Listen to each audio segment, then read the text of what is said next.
Allah rappelle que lorsqu'Ibrahim, l'ami privilégié d'Allah, émigra de son pays natal, il invoqua son Seigneur afin qu'il lui accorde un enfant pieux.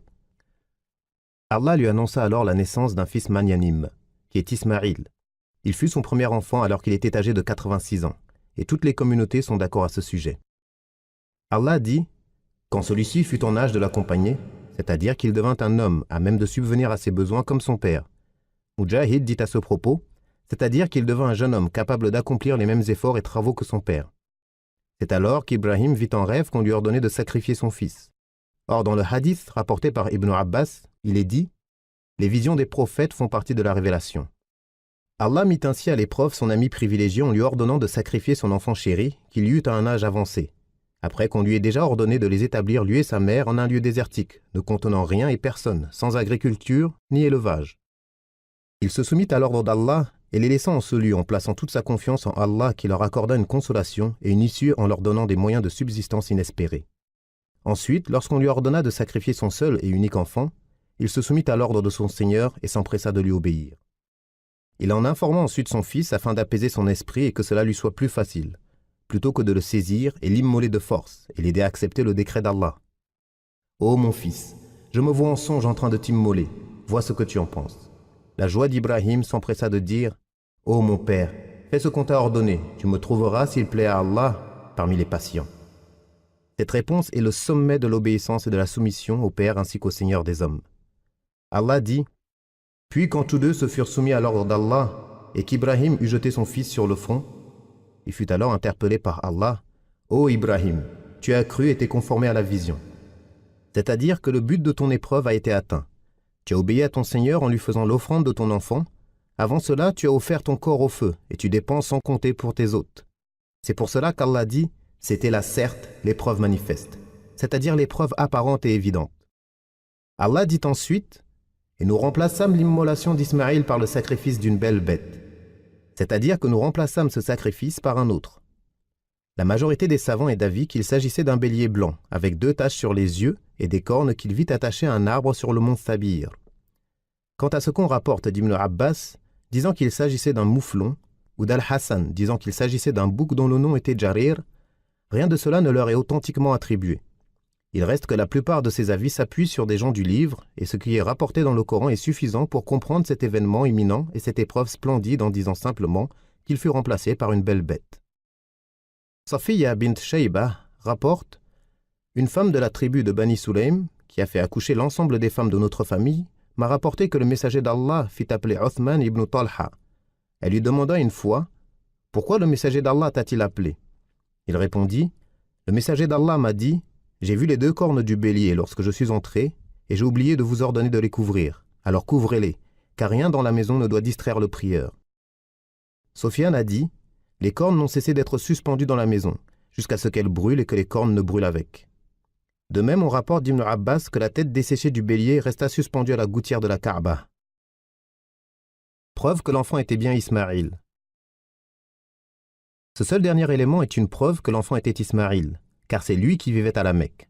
Quant à Ishaq, rien ne dit qu'il y soit venu dans son enfance, et Allah est plus savant. C'est également ce qui apparaît dans le Coran, et qui est pratiquement notifié textuellement, car après avoir fait le récit de l'immolation, Allah dit « Nous lui fîmes la bonne annonce de Ishaq comme prophète d'entre les gens vertueux. » Celui qui prétend que c'est Ishaq qui devait être immolé a prétendu une chose dont il n'a aucune science, et c'est un avis attribué aux gens du livre. Ceci alors que leurs livres contiennent des falsifications, surtout à ce sujet. Ainsi, ils disent qu'Allah a ordonné à Ibrahim d'immoler son seul fils Ishaq. Mais l'ajout du nom Ishaq est un ajout mensonger, car il n'est ni le seul ni le premier enfant d'Ibrahim. Au contraire, il s'agit d'Ismaïl, et ils n'ont dit cela que par jalousie envers les Arabes, car Ismaïl est le père des Arabes qui habitaient au Hijaz, et parmi lesquels le messager d'Allah. Ishaq, lui, donna naissance à Yaqub, surnommé Israël, qui est l'ancêtre des gens du livre. Ils voulurent s'approprier cet honneur en falsifiant la parole d'Allah et en y ajoutant ce qui n'en fait pas partie, car ils sont un peuple menteur, ignorant. Et la grâce est entre les mains d'Allah, et il l'accorde à qui il veut. De nombreux pieux prédécesseurs ont également prétendu qu'il s'agissait d'Ishaq, mais ils ont pris cela, et Allah est plus savant, de Ka'b al-Ahbar, ou des écrits des gens du livre. Rien d'authentique à ce sujet n'est rapporté de l'infaillible, nous autorisant à délaisser le sens apparent du Coran, et rien dans celui-ci ne permet de comprendre qu'il s'agit d'Ishaq. Au contraire, quiconque médite sur le texte constatera qu'il s'agit d'Ismaïl. Et quel bel argument tiré par Mohammed ibn Ka'b al-Quradi de la parole d'Allah. Nous lui annonçâmes donc la naissance d'Ishaq et après Ishaq, Ya'qub. Il dit, comment lui annoncer la naissance d'Ishaq et après lui de Ya'qub pour ensuite lui ordonner d'immoler Ishaq en bas âge sans qu'il n'ait eu d'enfant? Cela n'est pas possible car cela contredit la bonne annonce précédente et Allah est plus savant. Ibn Kathir, rapportant ensuite la réponse d'As-Suhayli au problème précédent qui essaya de démontrer par une analyse grammaticale du verset qu'il n'y avait pas de contradiction et que l'enfant qui devait être immolé était bien Ishaq. Parmi ceux dont on a rapporté qu'il s'agissait d'Ishaq, Ka'b al-Ahbar, Omar, Al-Abbas, Ali, Ibn Mas'ud, Masruq, Ikrima, Sa'id ibn Jubayr, Mujahid, Ata, Al-Sha'bi, Muqati, Ubayd ibn Umayr, Abu Maysara, Zayd ibn Aslam, Abdullah ibn Shaqiq, Az-Zuhri, Al-Qasim, ibn Abi Burda, Makhul, Uthman ibn Hadir, As-Suddi, Al-Hassan, Qatada, Abu al-Hudayl, ibn Sabi. C'est également l'avis d'Ibn Jarir, ce qui est étonnant de sa part, et une des deux versions rapportées d'Ibn Abbas. Mais ce qui est authentiquement rapporté d'Ibn Abbas et de la plupart des compagnons et successeurs cités est qu'il s'agissait d'Ismaïl. Mujahid, Sa'id, Al-Sha'bi, Yusuf ibn Mihran, Ata et bien d'autres encore rapportent d'Ibn Abbas qu'il s'agissait d'Ismaïl. Ibn Jarir rapporte, d'après Ibn Abbas, celui qui devait être immolé est Ismaïl, mais les Juifs prétendent que c'est Ishaq, or ils ont menti. Abdallah, le fils de l'imam Ahmed, rapporte que son père a dit « Il s'agit d'Ismaïl ». Ibn Abi Hatim a dit pour sa part « J'ai interrogé mon père sur celui qui devait être immolé.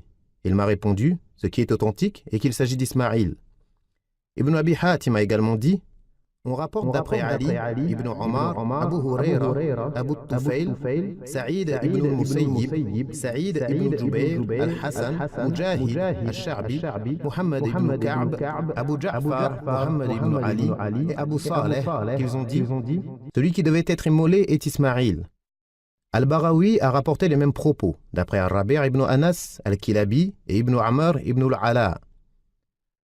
On attribue également cela à Muawiyah, qui rapporte qu'un homme dit au messager d'Allah « Ô toi le fils des deux immolations » et le messager d'Allah se mit à rire. C'est également l'avis de Omar ibn Abdul Aziz, Muhammad ibn Ishaq ibn Yassar et Al-Hassan al-Basri qui disaient « Il n'y a aucun doute à ce sujet ». Muhammad ibn Ishaq rapporte d'après Muhammad ibn Ka'b qu'on évoqua cela auprès de Omar ibn Abdul Aziz, qui était alors calife à ce moment dans le Cham et qui dit « C'est une chose à laquelle je n'avais pas encore réfléchi, mais je suis de ton avis. » Puis il fit venir un homme qui était présent avec lui dans le Cham et qui était un juif converti à l'islam et qui comptait précédemment parmi les savants juifs. Il lui demanda « Lequel de ces deux fils a-t-on ordonné à Ibrahim d'immoler » Il répondit « Par Allah, il s'agit d'Ismaïl, ô commandeur des croyants. Les juifs le savent, mais ils vous jalousent, vous les arabes, car l'ordre d'Allah concerne votre père. Et Allah a également fait mention de sa patience. Eux rejettent cela et prétendent qu'il s'agit d'Ishaq, car il est leur père. Et nous avons traité de cette question en détail et en rapportant toutes les preuves et récits ayant attrait à cette question dans notre ouvrage At-Tafsir. Et la louange revient à Allah. La naissance d'Ishaq. Allah dit « Nous lui fîmes la bonne annonce de la naissance d'Ishaq comme prophète d'entre les gens vertueux. Et nous bénîmes Ibrahim ainsi qu'Ishaq. Parmi leurs descendants, il y a celui qui fait le bien et celui qui est injuste envers lui-même en commettant le mal. » Cette bonne annonce vint des anges lorsqu'ils visitèrent Ibrahim et Sahara en se rendant chez le peuple de Lot pour les exterminer à cause de leur mécréance et turpitude, comme nous le verrons le moment venu, si Allah le veut. Allah dit « T'est-il parvenu le récit des nobles visiteurs d'Ibrahim lorsqu'ils entrèrent chez lui et dirent « Paix ». Il leur dit « Paix, ô visiteurs inconnus ». Puis il alla discrètement à sa famille et apporta un veau gras. Il approcha d'eux et leur dit « Vous ne mangez pas ?» Il ressentit alors de la peur vis-à-vis d'eux. Ils dirent « N'aie pas peur ». Et ils lui annoncèrent la naissance d'un garçon plein de savoir. Alors sa femme s'avança en criant, se frappa le visage et dit « Je suis une vieille femme stérile. » Ils dirent « Ainsi l'a décrété ton Seigneur, c'est lui le sage, celui qui sait tout. » Allah nous rapporte que lorsque les anges, qui étaient au nombre de 3, Djibril, Mikaïl et Israfil, rendirent visite à Ibrahim, il les prit d'abord pour de simples hôtes et agit avec eux de la sorte. Il fit rôtir pour eux un de ses meilleurs veaux et le leur servit. Or ils refusèrent complètement d'y toucher car les anges n'ont pas besoin de nourriture. En voyant cela, Ibrahim ressentit de la peur vis-à-vis d'eux. Ils dirent « N'aie pas peur, nous sommes envoyés au peuple de l'hôte », c'est-à-dire pour les détruire. Sahara, qui se tenait debout auprès des hôtes comme c'était la coutume chez les Arabes et chez d'autres, se réjouit en apprenant la nouvelle de la colère d'Allah contre eux. Allah dit ensuite « Nous lui annonçâmes donc la naissance d'Ishaq, et après Ishaq, Ya'qub, c'est-à-dire par l'intermédiaire des anges. Alors sa femme s'avança en criant, se frappa le visage, à la manière des femmes lorsqu'elles sont surprises. Malheur à moi, vais-je enfanter alors que je suis vieille et que mon mari que voici est un vieillard? C'est-à-dire, comment une vieille femme stérile comme moi pourrait-elle donner naissance à un enfant? Elle ajouta, c'est là vraiment une chose étrange. Ils dirent, t'étonnes-tu de l'ordre d'Allah? Que la miséricorde d'Allah et ses bénédictions soient sur vous, gens de cette maison. Il est vraiment digne de louange et de glorification. Ibrahim s'étonnait également d'apprendre cette nouvelle et s'en réjouit en disant « M'annoncez-vous cela alors que la vieillesse m'a touché? Que m'annoncez-vous donc ?» Ils dirent « Nous t'annonçons la vérité, ne sois donc pas de ceux qui désespèrent », confirmant ainsi cette bonne annonce. Les anges leur annoncèrent la naissance d'un fils plein de savoir, c'est-à-dire Ishaq. Son frère Ismaïl, quant à lui, a été qualifié de Magnanim, en raison de son rang et de sa patience, de même que son Seigneur le décrit par sa véracité et sa patience. Allah dit dans un autre verset, nous lui annonçâmes donc la naissance d'Ishaq, et après Ishaq, Ya'qub. Muhammad ibn Ka'b al-Quradi et d'autres se sont appuyés sur ce verset pour démontrer que c'est Ismaïl qui devait être immolé, et qu'il n'aurait pu être ordonné de sacrifier Ishaq après que la bonne annonce de sa naissance et de la naissance de son fils Ya'qub soit parvenue. La parole d'Allah, nous lui annonçâmes donc la naissance d'Ishaq, et après Ishaq, Ya'qub, montre qu'elle se réjouira de la naissance de son fils Ishaq, puis de son vivant naîtra son petit-fils Ya'qub. S'il n'en avait pas été ainsi, il n'y aurait eu aucun intérêt à citer spécifiquement Ya'qub en dehors de toute la descendance d'Ishaq. Mais puisqu'il a été cité spécifiquement, cela montre qu'ils se réjouiront de sa naissance de la même manière qu'ils se sont réjouis de la naissance de son père avant lui. Ainsi Allah dit « Et nous lui avons accordé Ishaq et Ya'qub que nous guidâmes tous deux. Puis lorsqu'il s'éloigna d'eux, et de ce qu'ils adoraient en dehors d'Allah, nous lui fîmes donc d'Ishaq et de Ya'qub, dont nous fîmes tous deux des prophètes. » C'est là une preuve claire confirmée par le hadith de Abu Dharr qui rapporte « J'ai demandé, ô messager d'Allah, quel est le premier lieu de culte bâti ?» Il répondit « La mosquée sacrée de la Mecque. » Et ensuite, la mosquée d'Al-Aqsa en Palestine. Combien de temps s'est-il écoulé entre la construction des deux? 40 ans. Et ensuite, où que tu sois, lorsque vient l'heure de la prière, accomplis la prière, car la terre entière est un lieu de culte.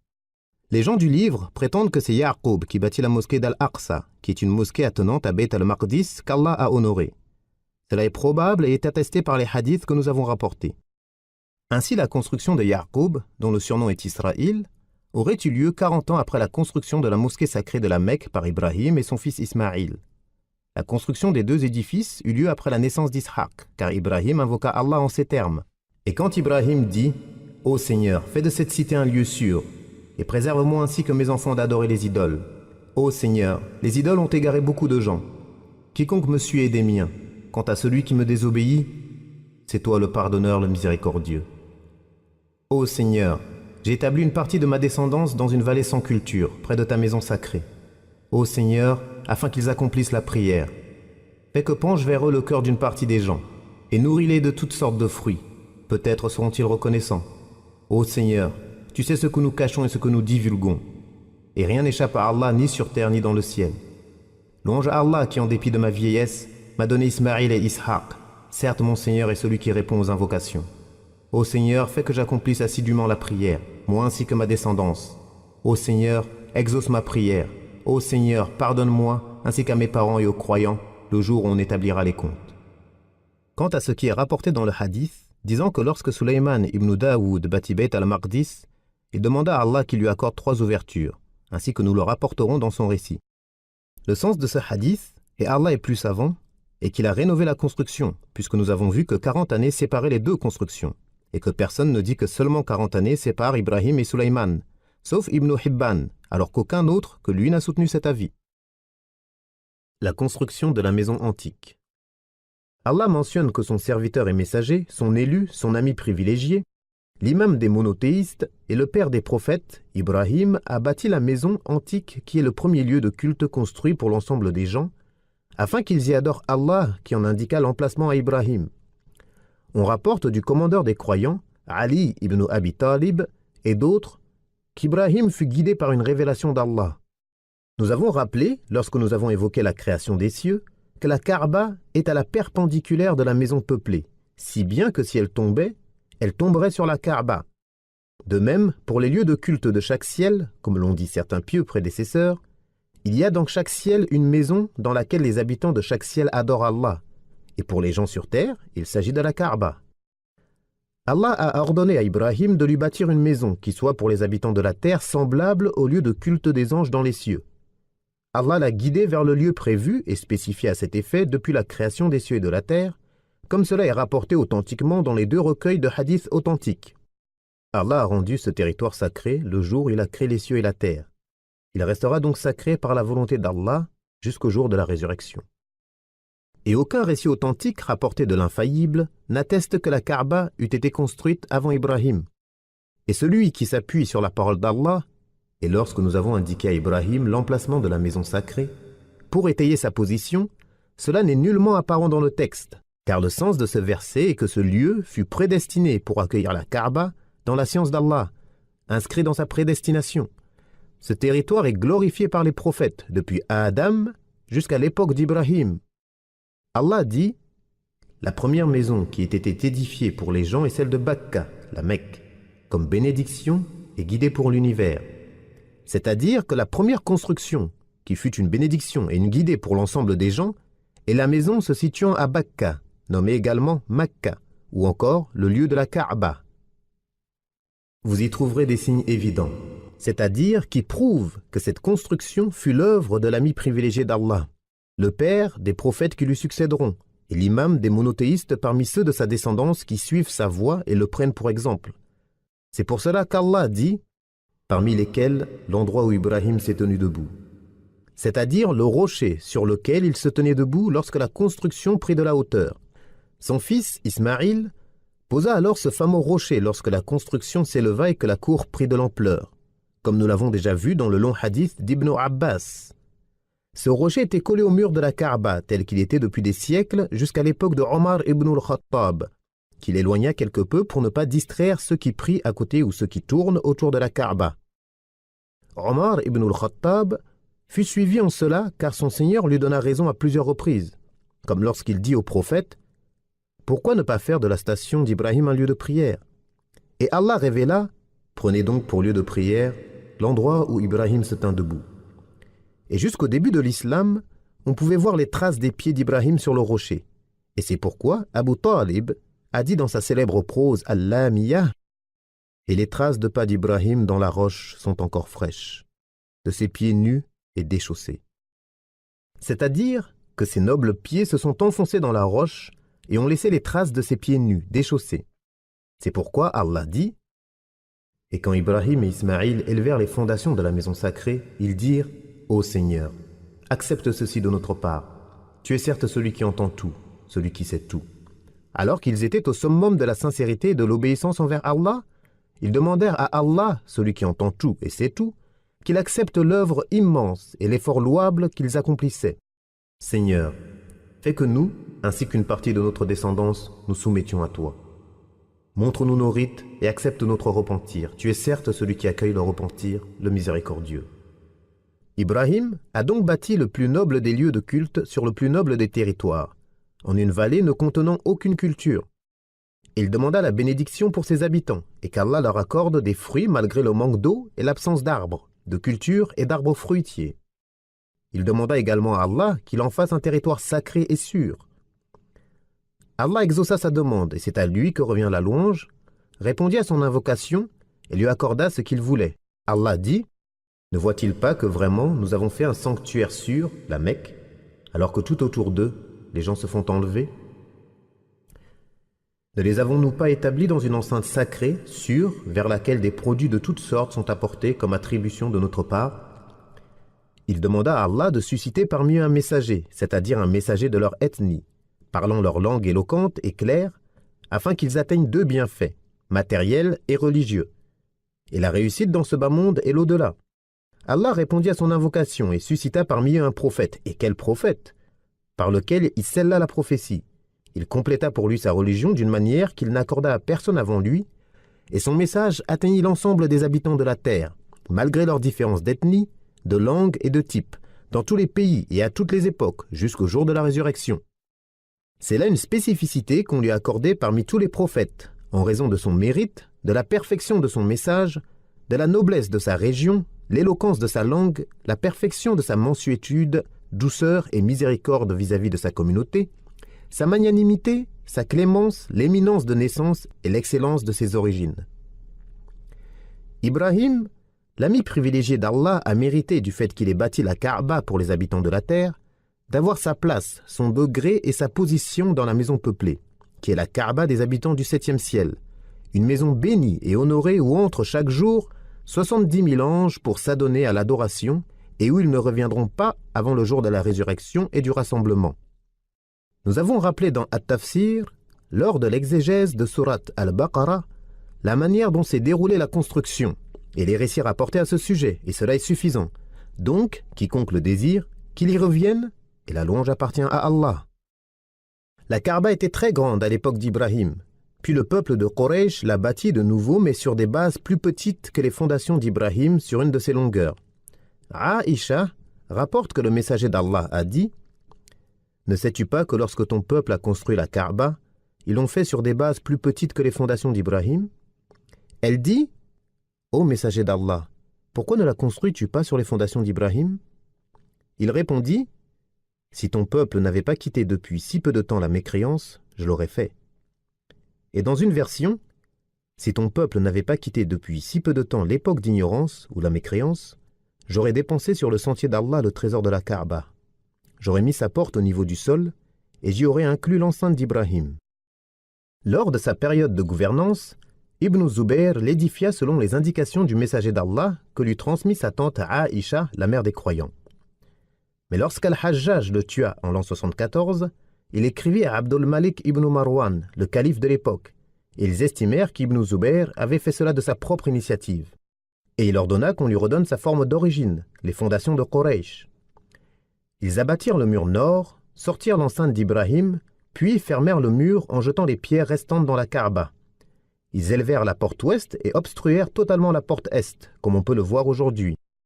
Puis, lorsqu'ils apprirent qu'Ibn Zubayr avait fait cela suite à ce que lui apprit Aïcha, la mère des croyants, ils regrettèrent de ne pas l'avoir laissée telle qu'elle était. Puis, à l'époque du califat d'Al-Mahdi ibn Mansour, il demanda à l'imam Malik ibn Anas ce qu'il pensait de l'idée de la bâtir de nouveau à la manière d'Ibn Zubayr. Il lui répondit qu'il craignait que cela ne devienne un jeu pour les rois, c'est-à-dire qu'à chaque fois qu'un roi est intronisé, il la bâtit comme il le souhaite, et cela resta donc ainsi tel qu'on peut la voir aujourd'hui. Les éloges d'Allah et de son noble messager adressés à Ibrahim, le serviteur et l'ami privilégié. Allah dit « Et rappelle-toi, lorsque ton Seigneur a éprouvé Ibrahim par ses commandements et qu'il les a accomplis, il lui dit « Je vais faire de toi un exemple à suivre pour les gens. » Ibrahim demanda « Et parmi ma descendance ?» Allah répondit « Mon engagement ne s'applique pas aux injustes. » Après qu'il eut accompli les tâches immenses qu'Allah lui a imposées, Allah en fit un guide pour les gens afin qu'ils le prennent comme exemple et suivent sa voie. Il demanda à Allah que cet imama soit continu, perdure dans sa descendance et soit éternel. Sa demande fut exaucée et il fut investi de la fonction de guide. De cette faveur furent privés les injustes et elle fut accordée aux savants pieux de sa descendance. À ce sujet, Allah dit « Nous lui donnâmes Ishaq et Ya'qub et plaçâmes dans sa descendance la prophétie et le livre. Nous lui accordâmes sa récompense ici-bas, tandis que dans l'au-delà, il sera parmi les gens de bien.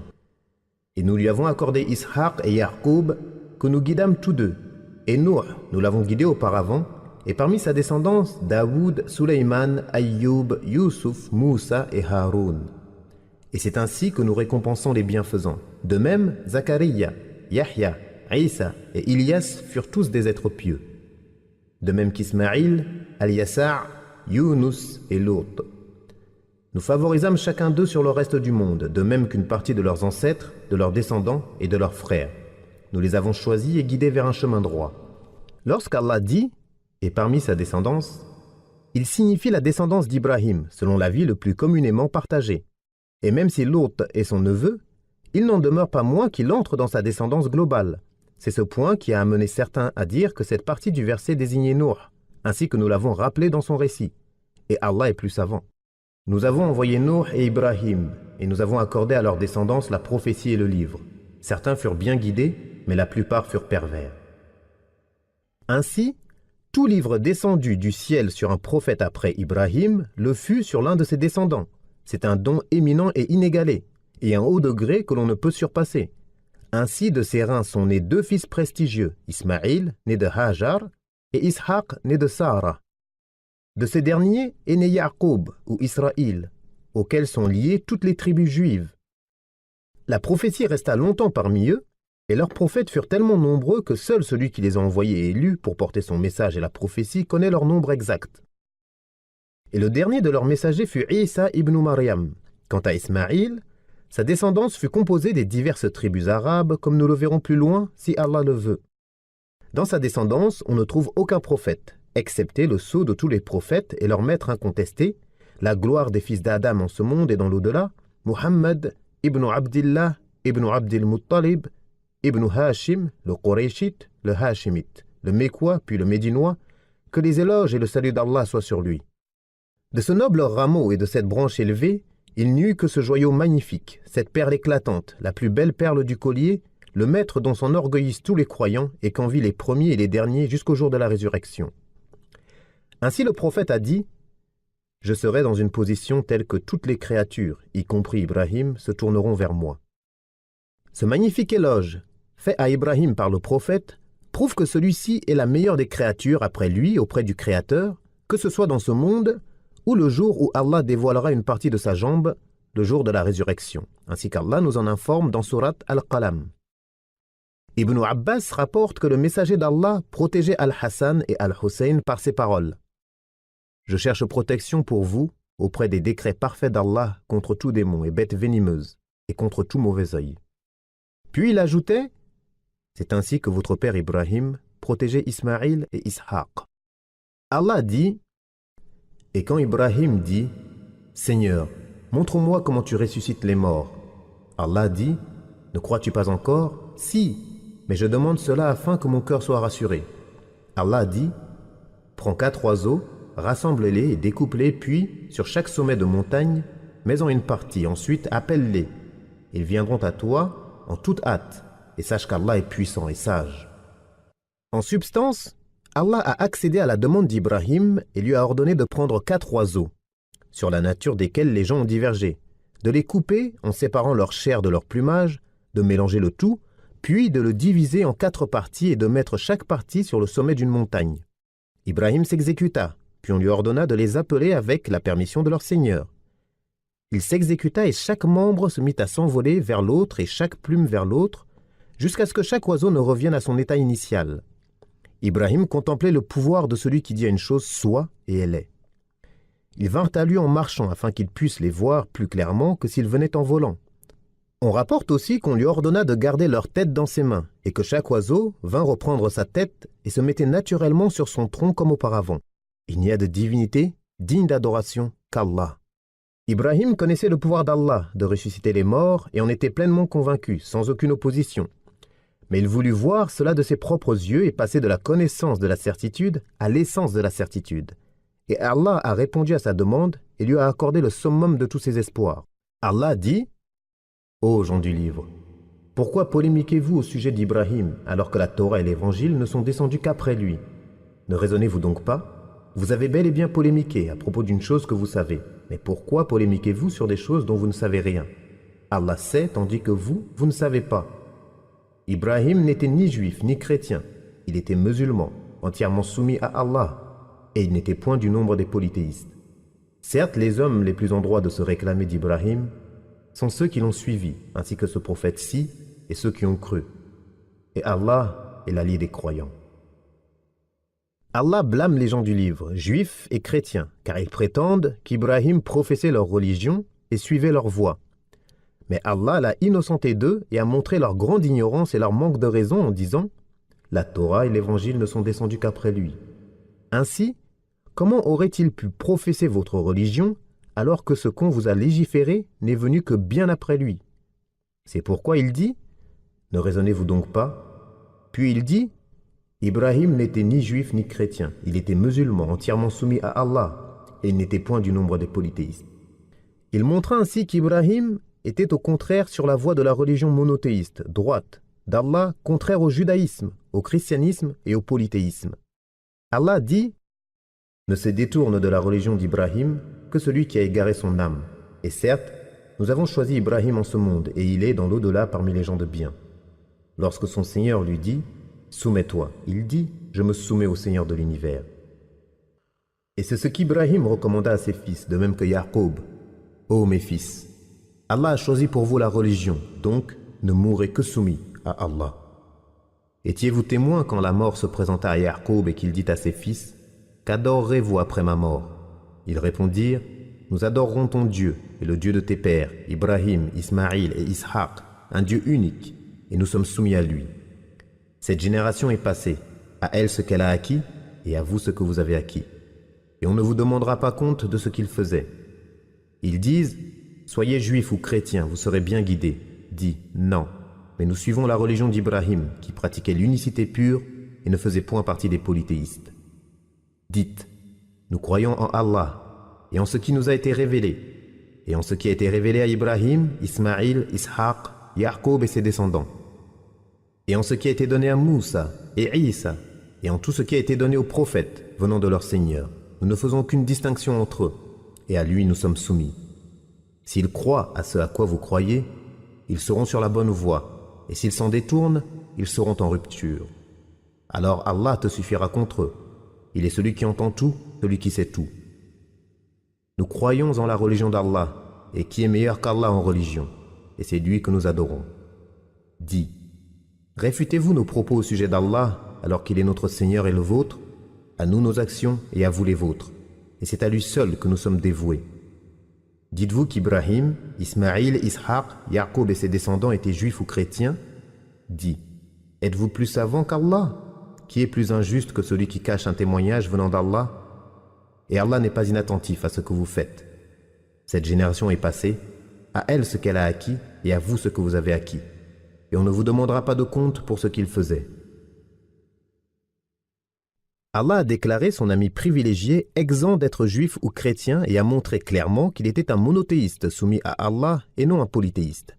C'est pourquoi Allah dit « Certes, les hommes les plus en droit de se réclamer d'Ibrahim sont ceux qui l'ont suivi, c'est-à-dire ceux de ses contemporains qui ont suivi sa voie et ceux qui se sont attachés à sa religion après lui, de même que ce prophète-ci, c'est-à-dire Muhammad, car Allah lui a légiféré comme religion le monothéisme pur qu'il a légiféré à Ibrahim. Allah a parachevé pour lui la religion et lui a donné ce qu'il n'a donné à aucun prophète ou messager avant lui. Comme Allah dit, « Mon Seigneur m'a guidé vers une voie droite, une religion droite, celle d'Ibrahim qui s'est soumis exclusivement à Allah et ne faisait point partie des polythéistes. Dis, ma prière, mon sacrifice, ma vie et ma mort appartiennent à Allah, Seigneur de l'univers. Il n'a pas d'associé. Voilà ce qui m'a été ordonné et je suis le premier à me soumettre. » Ibrahim était un guide parfait dans le bien. Il était soumis à Allah, constant dans l'obéissance, vouant exclusivement son adoration à Allah et il n'était point du nombre des polythéistes. Il était reconnaissant pour ses bienfaits et Allah l'a élu et guidé vers un droit chemin. Nous lui avons donné une belle part ici-bas et il fera certes partie dans l'au-delà du nombre des gens pieux et vertueux. Puis nous t'avons révélé, suis la religion d'Ibrahim qui voit un culte exclusif à Allah et n'était point du nombre des polythéistes. Ibn Abbas rapporte que lorsque le prophète vit des représentations dans la Kaaba, il n'entra pas et ordonna qu'on les efface. Il vit qu'on avait représenté Ibrahim et Ismaïl tenant des flèches dans leurs mains et dit qu'Allah les maudisse. Par Allah, ils n'ont jamais tiré au sort par les flèches. Et dans certaines versions, qu'Allah les maudisse. Ils savent pourtant que notre cheikh n'a jamais tiré au sort. Ibrahim était un guide parfait dans le bien, c'est-à-dire un exemple, un imam qui appelait au bien et dans lequel on le suivait. Il était soumis à Allah, en toute situation, dans ses moments d'activité et de repos, vouant exclusivement son adoration à Allah, avec science, et il n'était point du nombre des polythéistes. Il était reconnaissant pour ses bienfaits, remerciant son Seigneur par tous ses membres, son cœur, sa langue et ses actes. Allah l'a élu, c'est-à-dire choisi pour lui-même, pour porter son message et pour devenir son ami privilégié, rassemblant pour lui les biens de ce monde et de l'au-delà. Allah dit « Qui est meilleur en religion que celui qui se soumet à Allah tout en se conformant à la loi révélée et suit la religion droite d'Ibrahim.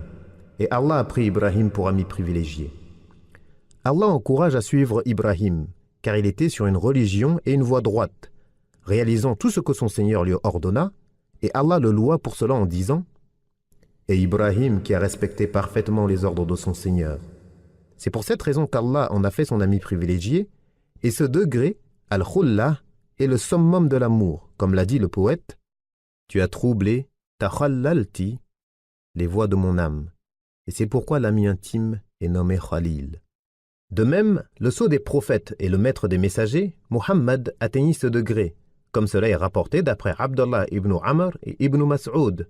Le prophète a dit « Ô gens, Allah m'a pris comme ami privilégié, comme il a pris Ibrahim comme ami privilégié. » Il dit également dans le dernier sermon qu'il prononça « Ô gens, si je devais avoir un ami privilégié parmi les hommes, ce serait Abu Bakr. Mais votre compagnon est l'ami privilégié d'Allah. » Amr ibn Maymoun rapporte « Lorsque Mu'adh arriva au Yémen, il accomplit la prière de l'aube en tant qu'imam et récita « Et Allah a pris Ibrahim pour ami privilégié. » Et un homme de l'assistance dit « Cela a réjoui la mère d'Ibrahim. » Allah l'a mentionné en de nombreux endroits du Coran, en faisant ses éloges et en le louant. Ainsi a-t-il été mentionné 35 fois, dont 15 uniquement dans Surat al-Baqarah. Il est aussi l'un des 5 prophètes doués de résolution, dont les noms sont cités à l'exclusion des autres prophètes dans les sourates Al-Ahzab et Ash-Shura, où Allah dit « De même que l'engagement que nous fîmes prendre aux prophètes, à toi-même ainsi qu'à Nuh, Ibrahim, Moussa et Isa ibn Maryam, nous leur fîmes prendre un engagement solennel. Il vous a légiféré en matière de religion ce qu'il a commandé à Nuh, ce que nous t'avons révélé ainsi que ce que nous avons révélé à Ibrahim, Moussa et Isa. Établissez la religion en voie un culte exclusif à Allah et ne divergez pas à son sujet. Ce à quoi l'unicité dans l'adoration, à laquelle tu appelles, paraît énorme aux polythéistes. Allah choisit et rapproche de lui qui il veut et guide vers lui celui qui se repent. Et il est le plus noble des prophètes doué de résolution après Muhammad. C'est lui que le prophète a trouvé au 7e ciel, adossé à la maison peuplée, visité chaque jour par 70 000 anges qui n'y reviennent jamais. Quant à ce qui est rapporté dans le hadith de Sharik ibn Abi Namir, d'après Anas dans le récit du voyage nocturne, disant qu'Ibrahim se trouvait au 6e ciel et Nuh au 7e ciel, cela fait partie des points que l'on a reprochés à Sharik sur ce hadith. Et ce qui est authentique est le premier avis. Parmi ce qui montre qu'Ibrahim est meilleur que Moussa, le hadith dans lequel le prophète dit « Et j'ai gardé ma 3e invocation pour le jour où toutes les créatures se tourneront vers moi, même Ibrahim. » De même, Ubay ibn Ka'b rapporte « Il s'agit de la position de gloire de laquelle le prophète nous a parlé lorsqu'il dit « Je suis le maître des fils d'Adam au jour de la résurrection, sans aucune prétention. » Puis il mentionna le fait que les gens demanderont l'intercession à Adam, puis Nuh, Ibrahim, Moussa et Isa, mais tous se désisteront. Les gens iront alors voir Muhammad, qui leur dira « L'intercession est pour moi, l'intercession est pour moi. » Abu Huraira rapporte « On demanda « Ô messager d'Allah, qui est le plus noble des hommes ?» Il dit « Le plus pieux d'entre eux. » Ce n'est pas à ce sujet que nous t'interrogeons. Alors le plus noble des hommes est Youssouf, le messager d'Allah, fils du messager d'Allah, fils du messager d'Allah, fils de l'ami privilégié d'Allah. Ce n'est pas à ce sujet que nous t'interrogeons. Est-ce à propos des origines des Arabes que vous m'interrogez? Oui. Alors le meilleur d'entre eux à l'époque anté-islamique est le meilleur en islam, s'ils apprennent leur religion. Ibn Omar rapporte que le messager d'Allah a dit « Le noble, fils du noble, fils du noble, fils du noble, Youssouf, ibn Yaqub, ibn Ishaq, ibn Ibrahim. » Ibn Abbas rapporte que le prophète a dit « Les gens seront ressuscités, et nus, et incirconcis. Le premier homme que l'on vêtira sera Ibrahim. » Puis il récita « Tout comme nous avons commencé la première création, nous la répéterons. » Toutefois, ce privilège spécifique n'est pas supérieur à la position de gloire accordée aux prophètes que lui ont vu les premiers et les derniers. Quant au hadith dans lequel Anas ibn Malik rapporte qu'un homme dit au prophète « Ô toi, le meilleur homme de la création », il répondit « Il s'agit d'Ibrahim. » C'est là une forme d'humilité devant son père, l'ami privilégié d'Allah, comme il dit « Ne me préférez pas aux autres prophètes. » Et il dit « Ne me préférez pas aux autres prophètes. » Et il dit « Ne me préférez pas à Moussa, car les gens seront foudroyés au jour de la résurrection. Je serai le premier à me lever, et je trouverai Moussa au pied du trône. Ainsi, je ne saurais pas s'il s'est levé avant moi, ou s'il en a été préservé en raison du foudroiement qu'il vécut sur le mont.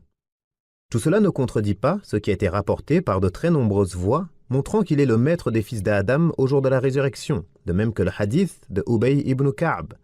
Et j'ai gardé ma troisième invocation pour le jour où toutes les créatures se tourneront vers moi, même Ibrahim. Et puisqu'Ibrahim est le meilleur des prophètes et des doués de résolution après Muhammad, Allah commanda aux fidèles de dire dans la prière lors du tashahhud, comme le rapporte Ka'b ibn Ujra et d'autres qui dirent « Ô messager d'Allah, nous savons comment te saluer, mais comment demander les éloges d'Allah pour toi ?» Il dit « Dites, ô Allah, couvre d'éloges Muhammad, sa famille, ses épouses et sa descendance, comme tu l'as fait pour la famille d'Ibrahim. Tu es certes digne de louange et de glorification. Et bénis Muhammad, sa famille, ses épouses et sa descendance, comme tu as béni la famille d'Ibrahim, tu es certes digne de louange et de glorification. » Allah dit « Et Ibrahim qui a respecté parfaitement les ordres de son Seigneur, c'est-à-dire qu'il a accompli tout ce qu'on lui a ordonné, qu'il a réuni l'ensemble des caractéristiques et des ramifications de la foi. L'attention qu'il portait aux choses éminentes ne l'empêchait pas de chercher le bien des choses moindres. Ses grandes responsabilités ne lui faisaient pas oublier les petites choses. Ibn Abbas dit à propos de la parole d'Allah « Et rappelle-toi, lorsque ton Seigneur a éprouvé Ibrahim par ses commandements et qu'il les a accomplis, Allah l'éprouva par la purification, 5 choses touchant sa tête et 5 choses touchant son corps. Concernant la tête, il s'agit de tailler les moustaches, de se gargariser, d'utiliser le siwak, d'aspirer l'eau par le nez dans les ablutions et de se coiffer en faisant une raie au milieu. Pour ce qui est du corps, rogner les ongles, raser le pubis, la circoncision, épiler les aisselles et laver à l'eau les traces de sel et d'urine. Je dis, Abu Huraira rapporte que le prophète a dit « Les actes de la saine nature sont au nombre de 5. La circoncision, le rasage du pubis, la taille des moustaches, la coupe des ongles et l'épilation des aisselles. » En bref, cela montre que sa sincérité envers Allah et son grand recueillement dans ses adorations ne l'empêchaient pas de prendre soin de son corps et de donner à chaque membre de son corps son droit dans les soins qu'il leur portait et leur purification de tout ce qui pouvait les avilir comme la trop grande longueur des poils et des ongles ou la présence de tartre ou de souillure. Et tout cela entre sous la généralité de la parole d'Allah et Ibrahim qui a respecté parfaitement les ordres de son Seigneur. La description d'Ibrahim. Jabir rapporte que le messager d'Allah a dit « On m'a présenté les prophètes. Moussa ressemblait aux gens de Shanoura. J'ai aussi vu Isa ibn Maryam, et celui qui lui ressemble le plus est Urwa ibn Mas'ud. J'ai également vu Ibrahim, et celui qui lui ressemble le plus est votre compagnon, c'est-à-dire le prophète lui-même. Quant à Jibril, celui qui lui ressemble le plus, c'est Dihya. » Ibn Abbas rapporte que le messager d'Allah a dit « J'ai vu Isa ibn Maryam, Moussa et Ibrahim. Isa avait le teint rouge, les cheveux frisés et la poitrine large. Quant à Moussa, il était mat de peau et corpulent. On lui demanda « Et Ibrahim ?» Il répondit « Regardez votre compagnon, c'est-à-dire le prophète lui-même. » Le premier enfant d'Ibrahim fut Ismaïl, qu'il eut avec Hajar, la copte l'égyptienne. Puis, il eut Ishaq avec Sarah, sa cousine. Puis il épousa Qantoura bint Yaqtan al-Kan'aniya, avec laquelle il eut 6 enfants, Midian, Zimran, Shouhan, Yaqoshan, Madan, Yishbaq, et le 6e ne fut pas nommé. Puis il épousa Hajoun bint Amin, avec laquelle il eut 5 enfants, Kisan, Souraj, Amim, Loutan et Nafis, ainsi que l'a rappelé Abul Qasim as-Suhaili dans son ouvrage At-Ta'rif wal-I'lam.